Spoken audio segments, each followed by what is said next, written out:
Let's fill out the Delaware General Power of Attorney together, the document that lets someone you trust handle your money and property. Start with you, the principal. Type your full legal name and where you live. Use your full legal name exactly as it appears on your ID, so there's no doubt who signed. Now name your agent, the person you're giving authority to, here Ben Carter, with their address.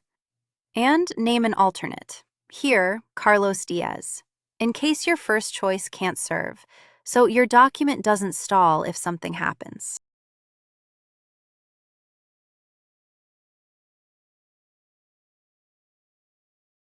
Now the powers.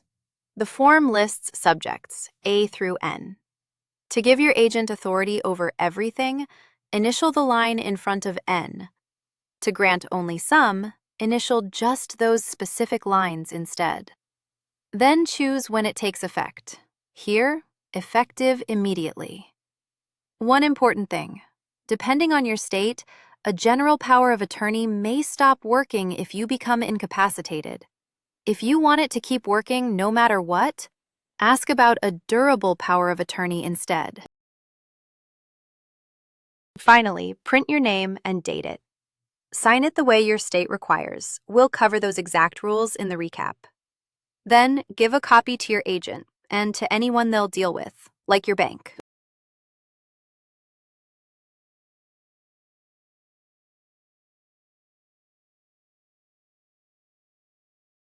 First, the document must be in writing, and it must be dated.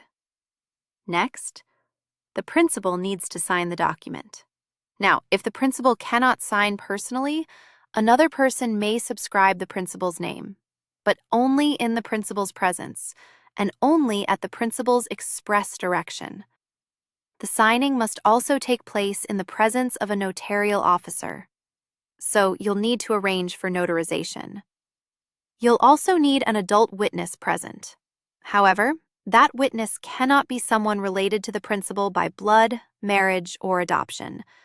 And the witness cannot be someone who is entitled to any portion of the principal's estate under a then-existing will, codicil, amendment to a will, or trust instrument.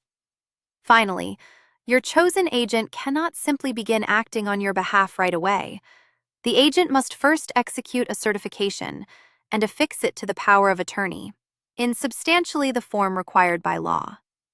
Until that certification is completed and attached, the agent has no authority to act.